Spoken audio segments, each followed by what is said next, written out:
America అంతరిక్ష పరిశోధన సంస్థ నాసా చంద్రుడిపై రైళ్లు నడపాలని మరో సంచలన ప్రాజెక్టును చేపట్టేందుకు ప్లాన్ చేస్తుంది.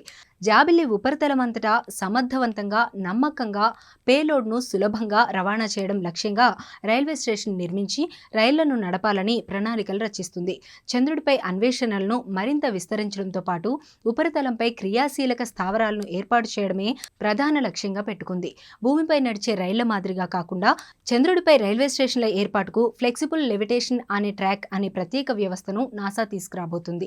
ఇందుకు మ్యాగ్నెటిక్ లెవిటేషన్ టెక్నాలజీకి పరిచయం చేసింది. ఫ్లెక్సిబుల్ ఫిల్మ్ ట్రాక్ స్ట్రక్చర్ పై ఈ టెక్నాలజీని వినియోగిస్తారు. ఫ్లోట్ రోబోలు ట్రాకులపై అన్పవర్డ్ మ్యాగ్నెటిక్ లెవిటేషన్ ను ఉపయోగిస్తారు.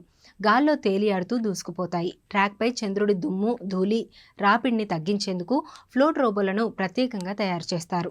రైళ్ల వ్యవస్థలో సాధారణంగా చక్రాలు, ట్రాకుల సవాళ్లను అధిగమించడంలో మ్యాగ్నెటిక్ లెవిటేషన్ టెక్నాలజీ ఉపయోగపడనుంది. ప్రతిపాదిక ఫ్లోట్ వ్యవస్థ సెకన్కు 0.5 మీటర్ల వేగంతో పేలోడ్లను రవాణా చేస్తుందని పేర్కొంది.